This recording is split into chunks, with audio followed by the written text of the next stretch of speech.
बिस्मिल्लाहिर्रहमानिर्रहीम। नस्रुम मिनल्लाहि व फतहुन करीब। शुरू करते हैं जी आज के व्लॉग। और आज मैं आपको बताऊंगी कि कैसे हम दुआ करके अपने रब से वो सब कुछ ले सकते हैं, मांग सकते हैं और हमें मिल सकता है जिसकी है हमें ख्वाहिश। तो दुआ करना कभी भी ज़िंदगी में नहीं छोड़ना चाहिए। दुआओं का जो है वो बहुत ज़्यादा असर होता है आपकी ज़िंदगी पर, चाहे वो आपके लिए कोई भी करे। तो दुआ अल्लाह ताला से करते रहना चाहिए। इसकी एक बेहतरीन सी मिसाल मैं आप लोगों को बताने लगी हूँ, एक कहानी सुनाने लगी हूँ जिससे आपको इस पर और ज़्यादा यकीन आ जाएगा और आप इस पर करेंगे अमल और ज़िंदगी को संवार लेंगे।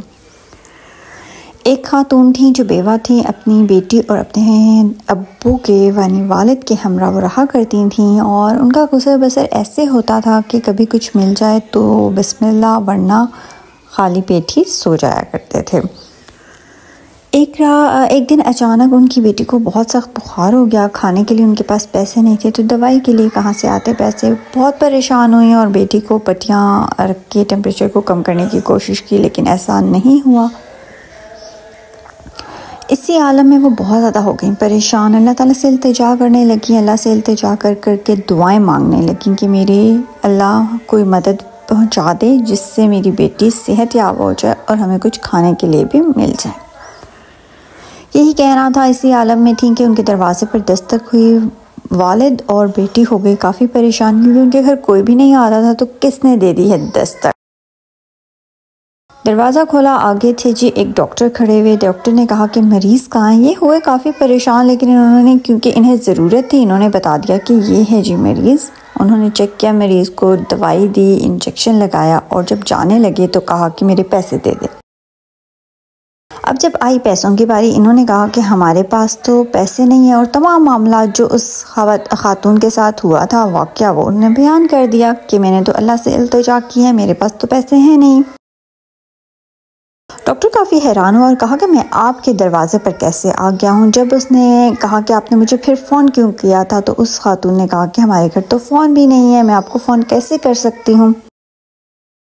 जब डॉक्टर ने सारा घर देखा और माजरा सुना तो वो चला गया घर से बाहर और फिर काफ़ी देर बाद दोबारा आया और साथ सामान लेके आया खाने के लिए, खुराक, और साथ ही साथ बच्ची की दवाई का भी इंतज़ाम कर दिया और कहा कि मैं अल्लाह की तरफ से आया था। मुझे साथ वाले घर से कॉल आई थी और मैं अल्लाह के हुक्म से आपके दरवाज़े पे आ गया। तो ये सब कुछ आपकी दुआओं का असर है, यानी कि आपने जो अल्लाह ताला से की थी दुआ, उसका फ़ौरन से आपको मिल गया रिज़ल्ट।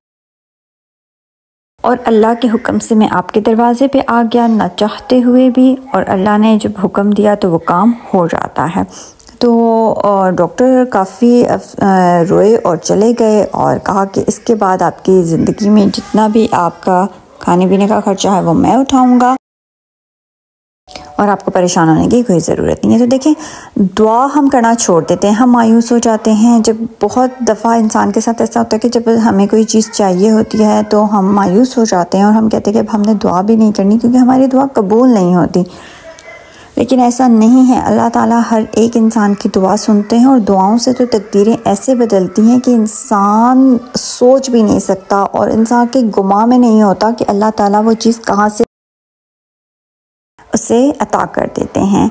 उम्मीद करती हूँ कि आप दुआ करना नहीं छोड़ेंगे, मुझे भी अपनी दुआ में रखेंगे याद। इसी के साथ मेरा आज का व्लॉग हो गया ख़त्म। अगर आप मेरे चैनल पे हैं न्यू तो फ़ौरन से पहले मेरे चैनल को कर दें सब्सक्राइब, लाइक, शेयर, बेल के आइकन को ज़रूर दबाएं। आपके ताउन का बहुत शुक्रिया।